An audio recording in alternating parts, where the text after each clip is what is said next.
Development అంటే ఇది కాదండి. అసలు మనం చాలా బ్యాక్ ఉన్నాము.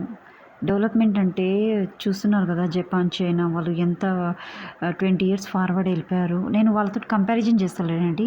వాళ్ళు వాళ్ళ కంట్రీని ఇంప్రూవ్ చేసుకున్నారని చెప్తున్నాను. ఎందుకంటే ఒకళ్ళని అంటే పోల్చుకోవడం మంచిది కాదు. It's not good. కాకపోతే మనం అంతకంటే ఫాస్ట్ ఉండేవాళ్ళము. మోడీ ఎలానో ఇలానో చేసి ఈడి వరకు లాక్కొచ్చారు.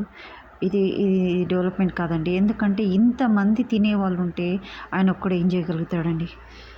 మీరే ఆలోచించండి. పబ్లిక్ ఆలోచించండి. మీకు కంప్లీట్ డెవలప్మెంట్ కావాలంటే మోడీకి సపోర్ట్ చేయండి. నేను చెప్పడం కాదు. మీరు చూడండి. మోడీ చేయకపోతే అప్పుడు మీరు నిర్ణయం తీసుకోండి. మీ చేతిలో ఉంది పవరు. మోడీ చేయట్లేదు అని మాత్రం అనకండి. ఎందుకంటే ఎన్నో కంట్రీస్ తిరుగుతున్నాడు. ఎన్నో బిజినెస్ టెక్నిక్స్ మనకి చూపిస్తున్నాడు. ఇండస్ట్రీస్‌ని తెప్పిస్తున్నాడు ఆయన.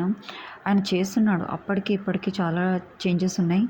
కాకపోతే మనము సపోర్టింగ్ చేసే విధానం ఉంటదండి. ఇంతమందిని ఎదుర్కొంటూ ఆయన ముందుకు వెళ్తున్నాడు అంటే ఓకే. ఇట్స్ రియల్లీ గ్రేట్ అండి. మనం కొంతమంది పీపుల్‌ని ఫేస్ చేయడానికే చాలా ఇబ్బంది పడతాము.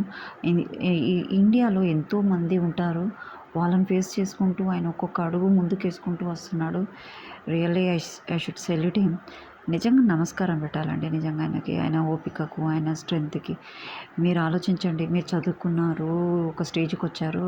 ఆలోచించే తెలివి, శక్తి మీకుంది.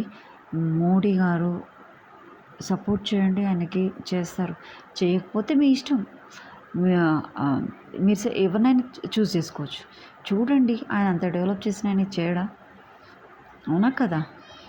మీకు డిఫరెన్స్ కనిపించట్లేదా? అవునా కదా? ఏది చేయాలన్నా అక్కడ సెంట్రల్ నుంచే రావాలి కదా! వాళ్ళు చేస్తేనే కదా వీళ్ళు చేయగలుగుతారు. అది కూడా వీళ్ళు సగం తిని వాళ్ళు సగం చేస్తారు. చూడండి ఆయన చెయ్యకపోతే, ఆయన కింద ఉన్న అనుచరులు చెయ్యకపోతే, మీరు డైరెక్ట్‌గా ఆయనతోటి మీరు వెళ్ళి మాట్లాడే ఈ ఫెసిలిటీస్ కూడా ఆయన మోడీ ప్రొవైడ్ చేస్తారు. చూడండి మీరు. Once you try it you will get the result immediately. I hope think so. Thank you to everyone.